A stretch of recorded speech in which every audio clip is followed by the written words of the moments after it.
I think one of the biggest things is your use of language. And a lot of the time, people just simply do not think about the smallest of things. If you went through a class that you were teaching and you really went back and you looked at all the language you used, would it be the most inclusive? This is the other part of me and who I am, and it gives me an outlet for some of the things and being able to, I think, whereas in my day job, I don't directly help people. Here I'm literally directly helping people Mm. change things or help support them or, be there for them or whatever. Tonight, after work, I will be going off to teach what I call pregnancy and yoga for everyone. And that is a class, and it started because I had one pregnant student and one person who'd finished coming to postnatal but wanted to keep practicing. And I couldn't afford to run one class for one person, one class for another person. Great that you're watching or listening to the Momo Yoga community chats. We hope that you enjoy our conversations. If you like what we do, make sure to subscribe to our channel and like our episodes. Namaste.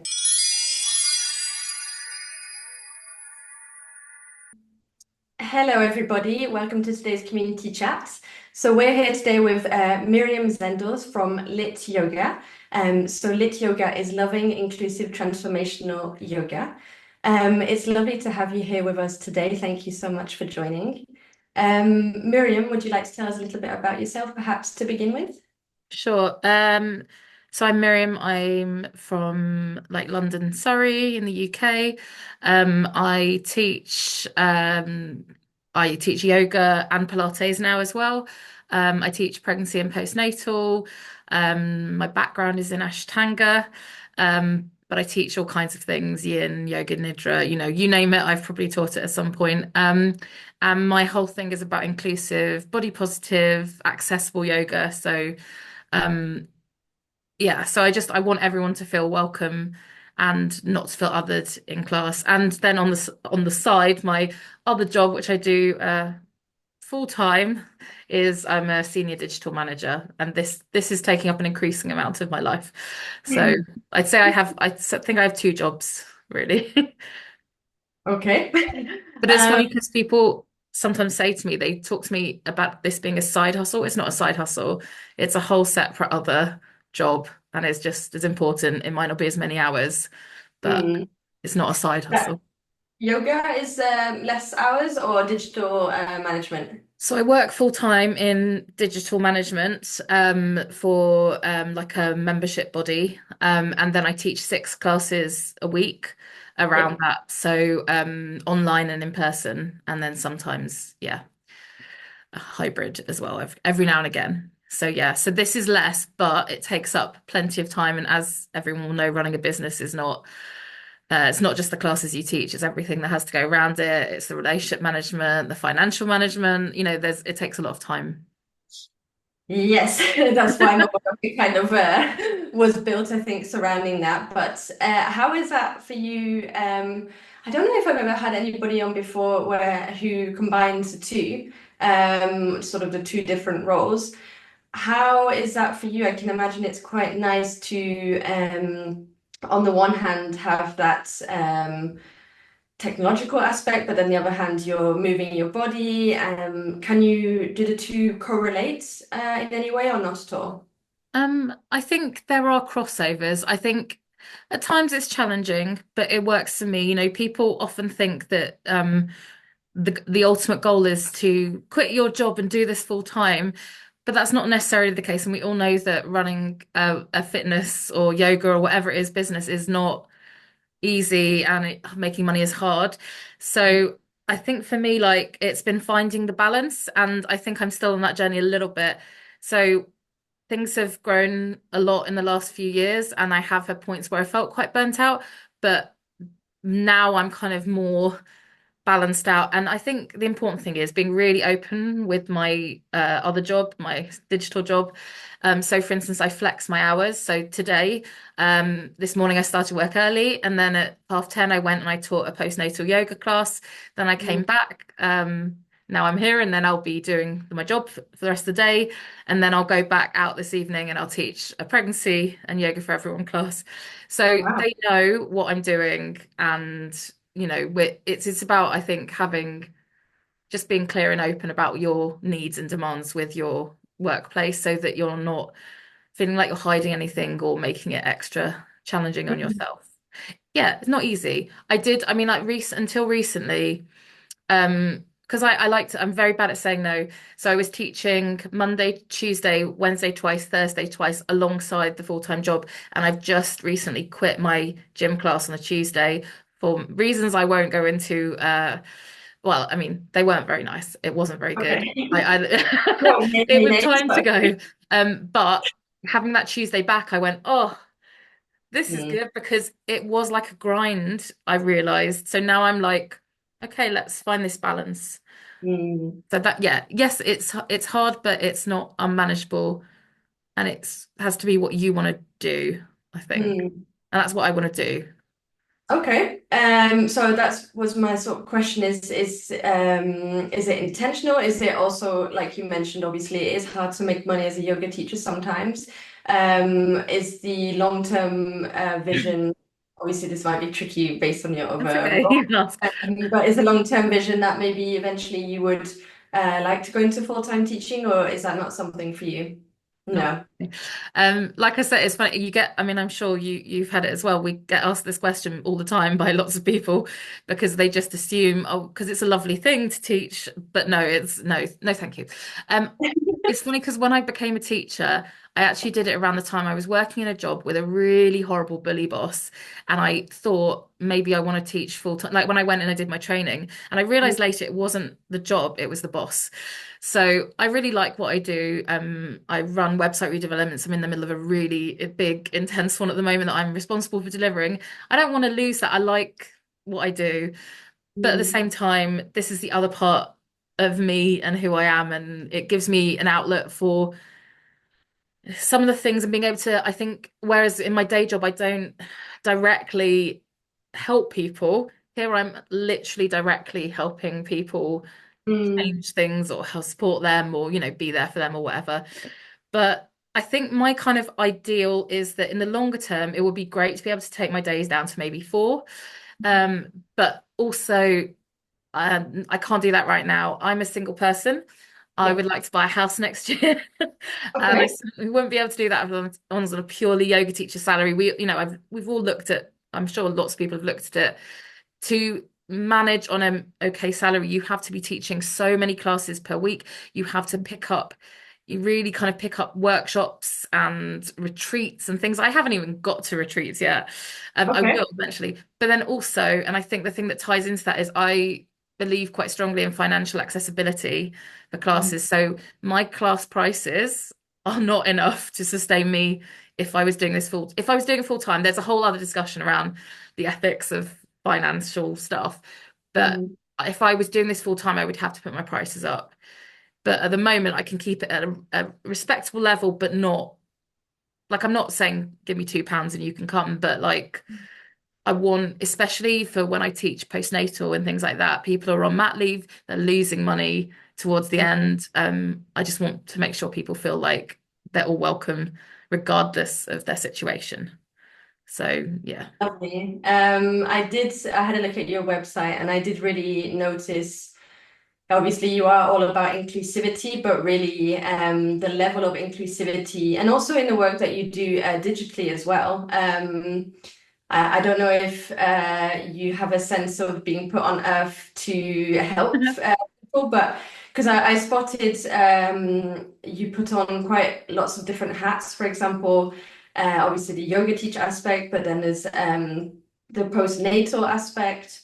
I noticed that you also do yoga for arthritis. You have an event coming up. I spotted on Normal Yoga for pediatric. I can't remember. It was first Oh, aid. pediatric first aid, yes. But I Um, should just say I facilitate it. I don't run it. I wouldn't be, I'm not qualified to do that. But yes, I facilitate quarterly sessions because there isn't where I see that there isn't part of the reason I ended up starting teaching the postnatal and things is there's no I can't remember the word. There's none of it where I am, so I needed venue or no, it's there's no offer like locally, I okay. think. Okay. So, or there wasn't at the time. And Mm. so for me, I felt it was important. Same thing with pediatric first aid. So I've been volunteering for NCT, National Yeah. Childbirth Trust, facilitating that online. But since COVID, they hadn't returned to in person. And it's a very complicated thing to do with them. So me and the trainer decided that I decided that I should start doing it because it was something that quite a lot of people haven't done or don't get or don't feel they did it when they were pregnant, they've forgotten, they've got a child there. What do you Mm. do? How do you manage it? It's not the same. So you're right, like there are a lot of different hats, and I Yeah. never necessarily intended to do that. Like I wasn't planning. I actually did my training for pregnant postnatal during COVID. I must mention Nourish Yoga training because based in Oxford, Harriet McAtee, she's amazing. Now Harriet Akush, one of the most inclusive people you'll meet. And she actually just was like, "Do you want to come this course, have a big discount?" And I was like, "Well, I'm sitting at home, it's COVID." May as And then it well. turns out this is actually, I think, as you say, what I'm there for. This Mm. morning I had a very, very full class. I had like 12, what was it, 11 people and 11 babies. There was, Mm. um, a mum and a dad, there was a grandma, there was a sister, there were loads of babies, 9 weeks up to 9 months. There were, mums galore.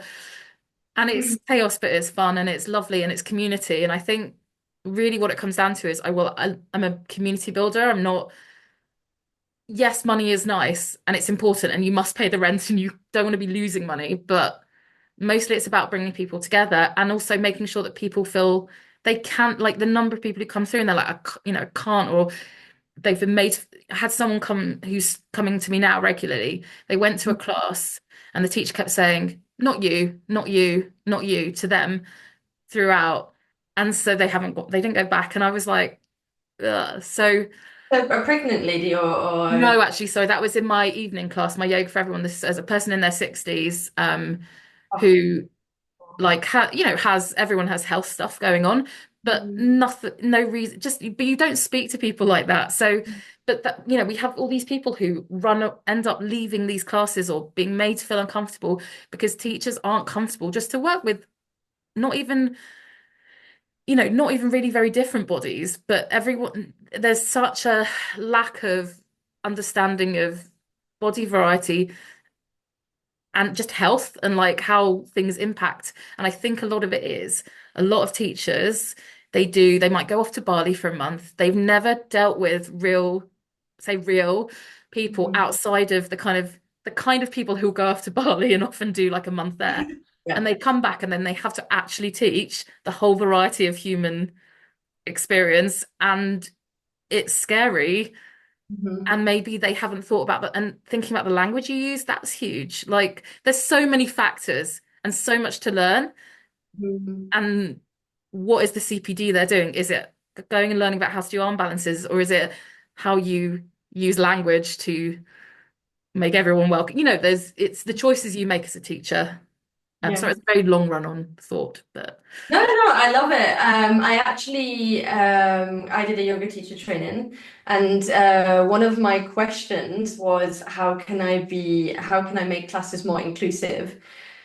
And I remember I think I kind of insulted the entire room. It wasn't intentional, but I kind of stated along the lines of obviously we're all the same, literally the same. It was like, so to speak, skinny white people, and from the Western world, maybe looking more for sort of muscly aspects of yoga. And I remember one of the girls saying to me, like, look at your abs and stuff. And I was just like, this is quite absurd. And also, even the response that I got from the training at the time was a little bit like, well, obviously, you can lower the price of your classes. Um, you can maybe travel to locations and give free classes. But in my mind, I was like, inclusivity is so vast, and it wasn't really, I think, what I expected. yeah. So for you, what is inclusivity? Because you've mentioned obviously affordable. You've Oh, you frozen? mentioned body positivity is as well. Oh, I think you froze as well. We can go back. So, We froze together. what is Sorry, what inclusive? was your question? Yes. So, what is inclusivity for you? Because you've mentioned obviously affordable, body positivity, ageism. Yeah. Um, but it could be all of those things. Is that what you're targeting then? I think, well, yeah, I think like my kind of one of my taglines is that yoga is for, and same thing for me for Pilates and stuff. It's for everybody and every mind. And Mm, and I think like to a degree, so if you think about accessibility and inclusion, it's complicated. You mm, can have classes where you have completely different, like literal physical levels of someone standing, someone seated, etc. That's quite a complex thing to do. You can do that. That's absolutely fine. Plenty of people do that. mm, Or, is that what it's about? So that's not particularly what I'm specifically offering. You just have to be really prepared. And I yeah. think that would probably be the biggest challenges to sequence those different literal levels. Mm, For me, with what I offer online and in person, it's about making an environment where everybody feels welcome to come. So often that is people who traditionally might not be comfortable in spaces for whatever reason. It could be, like you said, bodies, it could be age, it could be, all kinds of reasons. It's being aware of and understanding how to work with real bodies with real things going on with them. So, whether that's arthritis or, any other health condition, it's understanding the physical variety of a body. So, whether you've got someone who's fat, like me, who needs to move the belly out of the way, or whether you've got someone who's really slender and then they get those kind of bony feelings when they're on the mat. And mm, it's not about one and not the other. For me, it's about everyone being in the same space. I teach a complete variety of bodies. mm, Um, and there are a lot of people who look traditionally long and slender, whatever, but their way of moving, perhaps, it's a struggle. They're not flexible, they're tight, this and the other. So it's just about never othering them, anyone, whether you're fat or you're thin or whatever. We're all, as you say, we are all the same, but we're all different. mm, So why shouldn't we all be in the same class together if mhm, that's possible for me as the teacher to do? mm. And my online classes, I teach my own classes, but I offer them through a company called Body Image Fitness as well, which is a lovely kind of micro business that kind of up in Newcastle, but I teach online. So I get people from all over the country. And there are many people who come to my classes, and I don't think they go to any other exercise classes because Oh. but it's having a space that feels okay. And there aren't a lot of those for me either. You know, Mm, in terms of teachers I feel safe with, I trust, and one of the things that I will say as well is outside of that I think is very, very important is informed consent. So a yeah. lot of the time I will be very, very clear on that. And I always say at the start of my classes, I will not touch you unless we have a strong and trusting relationship. And then, and I'm very clear about the power imbalance. And that to me is also inclusivity because I've had students who've literally come up to me and said, they have trauma from having been touched. And when I said that, their shoulders fell like down and they relaxed and they felt safe. And so I think, so talking about inclusion, it's a very complex thing because are you talking about mixing a class with different things, a wheelchair, someone who's standing, or are you talking about body shapes, or are you talking about money, or are you talking about, like Mm, it never stops. So, yeah. Yeah. but at the end of the day, we are all just people, and if people respect other people, Mhm. that's a great starting point for me. And I try to be really, and probably you've seen this, I try to be really explicit about it. You know what you're getting if you come to me, and that is why I think the people who come to me, not always, but often, they've read Mm, that and it's made them feel, okay, maybe I would feel okay to come into this class because I'd feel, you know, mm. confident. I'm not gonna be in a situation I don't want to be in, hopefully. Well, you've made me feel that way. At least you've made Well, me like for example, the flexibility thing, I absolutely relate. I'm not flexible at all. I've never been. I did Irish tap dancing growing up, so I was taught to be super straight as possible. I love yoga.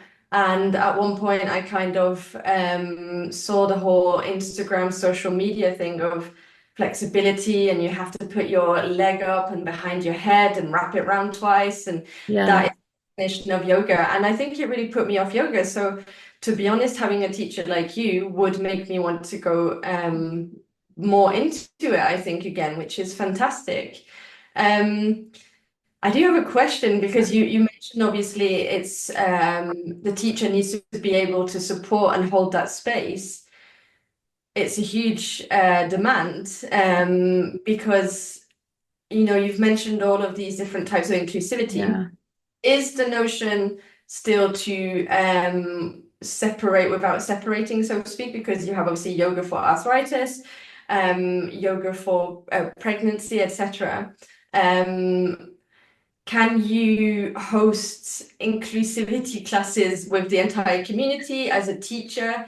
Because you have to have great knowledge. For example, for one person who has one leg, let's say, or one person who, as you say, relates to feels that they're fat. One person who, all of yeah. these different notions, or yeah, I don't know if there Yeah, was a. yes, I do think it's totally possible. I should say I don't run specific classes for arthritis, but I have worked with people with rheumatoid arthritis. I have good connections with I'll just drop some more things. Stephanie Munaz, who runs Yoga for Arthritis in the States, who's lovely, gave me lots of advice when I was working with a pregnant client with severe rheumatoid arthritis. So I would highly recommend as a resource that. Yes, you definitely can. Like I said, so for instance, tonight after work, I will be going off to teach what I call pregnancy and yoga for everyone. And that Okay. is a class, and it started because I had one pregnant student and one person who'd finished coming to postnatal but wanted to keep practicing. And I couldn't afford to run one class for one person, one class for another person. So what it basically means is it kind of goes in waves like postnatal does. So you get pregnant people, then they become no longer pregnant. Sometimes the postnatal people come back into the evening class, and it's sort of, and you get these Mm, kind of mix. But so in that class, you've got people who are pregnant. They might be as early as, a few, like not that far in, even in first trimester, might be 38 weeks. You've got not pregnant people who are all different ages. For instance, the couple I'm talking about, the lady, she has metal in her ankles and feet. She has hip replacements. So she's coming, pregnant people are coming, everyone's coming. So, wow. and I will say, and I think that's what scares people, but I don't think you need to be scared. I think you just need to keep doing CPD and keep learning and keep teaching. And I always say, like, the more you teach, the more you learn because you're working with real people, and no one is going to mind you asking what works better for you. What would, and I've not been teaching that long. I qualified 2019. I did the yoga campus 18-month training. So I was teaching since 2018. But like, I've not been around that long, but I've just like done as you've probably seen if you've seen my list of CPD, like I keep trying to learn, I keep developing. It's important to me. I've done my Pilates because I wanted to help people more. I've just in the middle at the moment of some heavy coursework for my pregnancy and postnatal Pilates, so I can teach that as well because there's more I wanted to understand about how far I can push people, what I can do with core work in pregnancy, because to me that's, not something yoga is so focused on. So there's like I just think you have to be willing to learn and open yourself up to lots of information and not be scared. I think there's a fear. Even going into just doing this training the other weekend and doing the coursework at the moment, and people in the room are talking about like, oh, I need to know how to work with these pregnant people come into my classes quite regularly who've been chucked out of their classes because they're pregnant. And they maybe have been going to that class for years, but the teacher doesn't know how to teach them, won't do the training for whatever reason. And then Mm. they're like, well, bye then. And I just think that's crazy. Terrible. It is, it's terrible. So, and there's not actually, I think it's actually not that difficult. You just Mm, need to think about your sequencing. But I also think mm, that, so the way that I sequence and plan, I never write a class plan. okay. So I think it's from having an Ashtanga background, and I also think maybe it's just about how I am in my neurologically. I cannot write a whole class and then remember the whole thing. I also want to see the people in front of me and figure out what I need to do. And that Yeah. will always throw out a plan. So if I have a set plan, I'm never going to be able to fully follow it. I'm just not, Mm. especially in some of the classes. So for me, I take like what I call the Rolodex of postures, and then I Mhm. look at what the room is doing. I may have planned to kind of go, I might do some stuff on like, I don't know, might do a lizard at some point, and then I'll sort of just work my brain around it and see what happens, or just see how I feel like moving and get everyone to follow me, and that kind of always seems to work out. But I wonder Amazing. if, because a lot of the people I trained with and things, people work from these plans. Even teachers have been teaching for years, they've got pieces of paper. Mm. You limit yourself because you get trapped in the fear of I can't go away from the plan. Well, what would happen? No one knows what you're planning to sequence unless you're teaching like Ashtanga primary series. So, Mm. I think that's part of it. It's just being free. I think, yeah, in yoga teacher trainings as well, you're very much taught that you have to follow sequences. I remember we had to write it down, at least at mine, and I'm part of like this group on Facebook of yoga teachers where everybody shares their different things, and a lot of teachers actually mentioned having felt somewhat discouraged and disheartened by their yoga teacher training because they weren't following that sequence or they were doing it from the top of mind and how they felt on based on the Mhm. students that they had in front of them and then suddenly they were told no you have to follow this sequence or that sequence. I think um that's really interesting because I think that's really common to be like you're taught a sequence. I remember when Yoga London existed and I thought about going on it and then I was like, I don't want to just learn the same sequence that everyone has to learn and then we'll all teach it, you know? One of the reasons Yoga Campus doesn't sadly do teacher training anymore, but it was incredible. So it was over 18 months. You got 300, it was 200 hours obviously, but you did 320 hours. You had to do like 20 hours of teaching, 10 hours of observations. The sequencing you put together, the plans you put together, they were unique to you. There was no, you have to teach it like this. It was up to you to creatively sequence. And then, and I think that's why, like, that all of that sort of, if you get to do a training like that, it opens your brain up because you're not limited to a sequence, And then you yeah. can pull from like I when I teach, like last night I was teaching on my online classes. I will do a mixture of like Ashtanga postures. I added in some yin. I was doing a bit of frog, a bit of lizard, like I'll do a Surya Namaskar A. Like you just why do we have to limit? Yeah, like just let's just Yeah, move and see how we feel. And yeah. yeah, like and then there are things that I learned on my training which like like just random things like bow and arrow movements and let's just, just movement. It's just nice. Like, yeah. Like, but I think you're right. A lot of trainings are very um within that boundary. Mm. And how do you get past that? But I also think having a background in Ashtanga helped me Yeah. because I maybe because of like who I am, I was like, I must learn the primary series sequence in my head, and I must, and I would sit, and it was so stupid. I would sit on the train on the way to work, like with my Ashtanga book, and I'd be like, what is this posture called? Like, and And I would teach learn it. yourself But my teacher was like, you like don't, hey gold star. he I was got like, it right. stop, you don't need to do that. But it meant that when it comes to sequencing, there's a lot in my brain because I have the whole primary series there to pick from. And I Mhm. can just, so I've already got a basis. If you are someone who has gone to class and then you go home, you're like, I don't know what I would do on the mat, and then you go Yeah. and do teacher training, you Mm. don't have a basis. You know what I mean? So, Yeah, definitely. Yeah. yeah. I understand exactly because you basically, in the equivalent of dancing, you learn every single step before learning the choreography. So now you're kind of like, well, if I want to go from this to that by doing this instead of like this, and I can, Mm, and it doesn't matter, and less rules and more, I think, literally going with the flow in this yeah. instance. And I think that's actually what yoga originally was a little bit more about as well. Yeah. So I like that a lot. I am curious because I would like to ask you actually, how Mm. can just be more inclusive. Obviously, people can also educate themselves a lot. I think it's everybody's responsibility to try and do that as much as they can. But you mentioned obviously you teach online. I presume I get the impression that you sort of have this inclusivity approach everywhere. Is there anything that can that they can do to make people feel as welcome as possible, the entire community? Yeah. Yeah.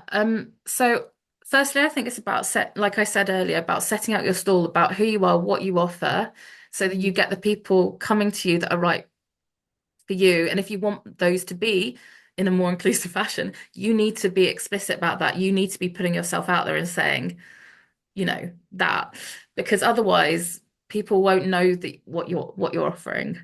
When Yeah. you're in class, I think it's really important to also again set out the stall. So one of the things that is really important to me is the power and balance stuff. And I think Yes. part of being inclusive is having that level playing field. I'm not here to tell you what to do. I'm here to guide you. You do not have to do anything I say. You can do, whatever you like if you prefer. Although obviously I don't mean in the case of someone just in the corner doing their own entire class, but what I mean is like, you choose an option that works for your body. Was in the Um, corner. yeah, there's always someone, usually in a gym class, who's just like not Yeah, not it. But I know what you mean. yeah, Yeah. I mean, I'm inclusive, but I'm also judgmental. But so again, I think it's about setting out things. So like I always talk about consent. I always say, do what feels right for your body. I talk about, touch. When I think one of the biggest things is your use of language. And a lot of the time, people just simply do not think about the smallest of things. If you went through a class that you were teaching and you really went back and you looked at all the language you used, would it be the most inclusive? So, one of the things that is also important to me is weight neutral cueing, because whether you're big or small, none of us need that. We don't need that in classes. So, for instance, in that example of talking about zipping up into smaller size jeans, which is to do with using the abdominals and to do with maybe even pelvic diaphragm work, it's used a Yeah. lot by teachers. You could, for instance, or so for instance, when we talk about the belly, instead of thinking about sucking your stomach in, you talk about imagining closing a door in the belly, or talk about the belly button going towards the spine. Why do you need to think about sucking in? That's such a kind of diet culture thing. So, Mhm. I mean, that's just one example. My brain won't let me think of any others, but like, I'm sure I've got loads actually. But no, they're not coming to me. Yes.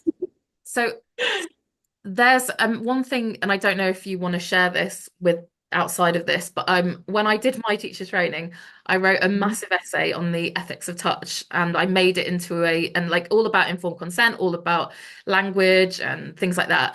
And I made it into blogs that come off my website. So if it is Mhm. something you may not be able to share, but if you do want to share, there's examples in that which I know are there of Okay, absolutely. yeah. Love to. So yeah, that kind of thing. But it's also, I think, inclusivity is about community. So, especially for people who are very nervous about coming to classes and things like that. So, I have WhatsApp groups. Postnatal, we stay afterwards. We have tea and coffee and snacks. We build community. The Mhm. people on my WhatsApp chats, we talk, we have fun. And I've been up to Newcastle. I've done in-person stuff so that we can meet in person. I think it's that meeting your students where they are, seeing what they need and how you can offer that. It's about also like and then just physically having the right props or getting them to bring the right props and things to support their bodies. Mm. So not bringing someone into a space where they're going to really, really struggle because they need a prop. And I mean, it's up to them if they bring it or not, but if you can put it out there to be clear about what's necessary. So you know, things like that. There's loads of things teachers can do. But also, if people want to come and talk to me at all about this, very, Yeah. very happy to do this or to give them like other resources of teachers and people, you know. Amazing. Thank you so much. I think many people could benefit from it. I have so many questions coming up just from what you're saying, from how do you know which props you need? Obviously, it requires lots of knowledge as well. But I know that you've also done a lot of training, like you mentioned, it's continuous learning, I think, as well, and self-education in order to be that safe space for people. And yeah, I could continue asking you about your journey and everything, but We could talk for 5 hours we if you. can talk for 5 hours quite literally. Would you perhaps like to share with us, because obviously I mentioned the pediatric first aid earlier, but would you like to share with us some things that you've got coming up that you're excited for? So, I mean, I'm always excited about my classes. So, Of course.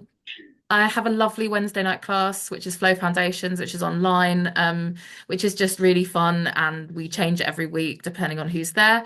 Coming up in the run up to Christmas, I've got a couple of kind of like yin and yoga nidra, kind of chilling out people out for Christmas. And then in the new year on the 5th, I've got one which is like a more of a energetic yin. That there's a big difference between a very chill yin posture and one of the ones where you're like, oh, do I have to stay in this? Ugh. Um, and then I will be going. I'm just trying to think of what else I've got coming up. Yeah, we'll do some more pediatric first aid. So that's local to me. I'm in a place called Epsom, in the new year. But then I'll be planning to go back up to Newcastle. So if anyone here is up there, I'll be back up there probably in the spring, running more yoga for everybody workshop type situations. So yeah. Otherwise, Wonderful. just continuing the teaching merry-go-round. Plenty, to be honest, to begin with. Is there an area, and then I'll let you go off. Is there an area of yoga that you've yet to explore, which you would like to try and teach in the future, or perhaps educate yourself on for your own joy and passion? Um, I mean, I already teach a bit of it, but I always kind of think I'm always thinking about I need to know more about like yin and yoga nidra. I did my base level and yoga nidra training, so Mhm. but I haven't done like. But then one of my favorite teachers said like you don't need to do the training. So I'm sort of caught between a rock and a hard place, and am I fine just as I am or not? So yin and yoga nidra for me is an area I love teaching, but I feel like I probably want more. Okay. And as I say, just in my kind of non-yoga stuff, the Pilates stuff, it kind of blends in really nicely because I don't know how much you know about Pilates, but I did not know that basically Pilates has nicked tons from yoga. So a lot of the things you do, you will go, if you've done yoga, you'll probably be like, this is suspicious.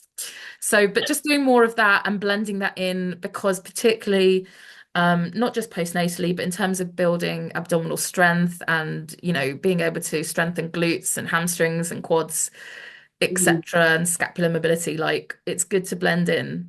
They're two different things, but they also blend quite nicely. So, Mm. yes, Is the like sort of subconscious aspect of Nidra that you're interested in, or just the I think it's benefit? just more just getting more comfortable with it because, like, doing it is quite an intense thing for the teacher. And there's a lot of different ways you can do it. There are a lot of different styles of it. There's eye rest, there's loads of all kinds. And I'm not, whereas with other styles, I'm far more like, I'm chill, I'm good, I know what I'm doing. I don't Mm, always, I think it's important to acknowledge the areas you're not so 100%. Yeah. sure about. But I think also with Nidra, it's such a lovely thing, but it is also very, very vulnerable time. So that plays into the whole thing about informed consent and about safety because you're putting people into a liminal space and they are vulnerable. And there's also, we all know when I say we all know, just assume everyone, there is a big history of issues, as there is with every bit of yoga, unfortunately. Um, so how do you provide a safe space for people when they are particularly vulnerable and physically open, if they're doing it with you in person, especially? So I think there's more for me to think about and percolate in my brain. So yeah. Amazing. I have to say, you've really opened up a section of my brain. I've always kind of thought of yoga as a safe space for myself, but then I'm realizing that I think some elements of yoga I've avoided from the simple aspect of being you associate safety with safety, but the idea of being open and feeling vulnerable but safe is a whole other concept. And I don't particularly go, for example, towards classes where I know I'll be extra vulnerable. And I've Mm. always said it's about energy, and I don't like other people's energies. But now I'm thinking, was it the teachers that I just didn't feel that ability to be so vulnerable in that space with them? So thank you, because now I'm Yeah. like, oh my gosh, And it's the maybe, and that's why it's so important to like, you look at a teacher and if they're explicitly saying certain things, then you're like, okay, I know I'll feel okay and safe. And I know that like, because, I'm sure you've seen it too, the amount of people who come in and I say something like, oh, I don't touch without permission. They say, oh, you can touch me. And I'm like, but you don't know me. yeah. You don't know me at all. And I don't know your body. Mm. And that's how injuries and problems and things happen. I went to a class, sorry, I will finish up, but I went to a class ages ago and we were in Shavasana, was with some friends, and I felt this presence over me. And I'd had a lovely class up until then.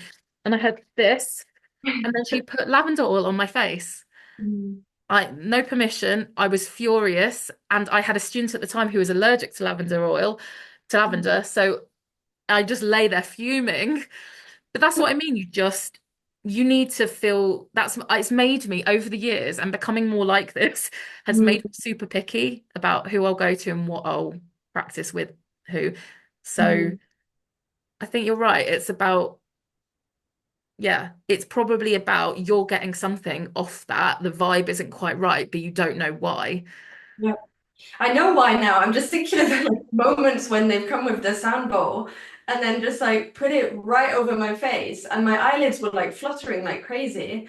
And I just Mm. know it's because there's an element where they were too close for comfort. And I was in a vulnerable, like I was just lying down, heart open, Mm. shavasana, and I hadn't given my acknowledgement that they were going to do that, or consent that they could come Yeah, up in the face of a bowl and just sort of shake it exactly. Yeah. at my face. But I never thought about that ever before. So yeah, amazing. If you know of any teachers in the Netherlands who do this and elsewhere, then please. Oh, you have a list actually, I think, on your website. I do have a list, which I try to kind of every now and again I'll check that there people are still teaching. But yes, there is a list of body positive teachers across the world. Yeah. I try and keep it up to date, but it's probably not as up to date as I like it just because people stop teaching and so on. So if you or anyone you come across anyone, let me know because I would happily add them to this because basically there's no facility to know. How do you know Mm. who does that, good to go to. And obviously you can see the US and the UK massively more than everywhere else. But I'm Mm. certain that there are plenty of others. We just don't necessarily know about them. Also, because you're not in an English speaking country, I'm not going to be seeing that as visibly for me. But yes, if I find any, I'll ask around. If I come across any good Netherlands teachers, I will let you know. But otherwise, I'll let you know about some online teachers who are good and Yes, and lovely. yourself included, you do online Obviously. teaching. Well, I try. I try. Yeah. You so much, Miriam. I've loved this conversation. I've learned a lot. You certainly have a very safe feeling presence, so you're Yeah. doing good work. And yeah, thank you for your time.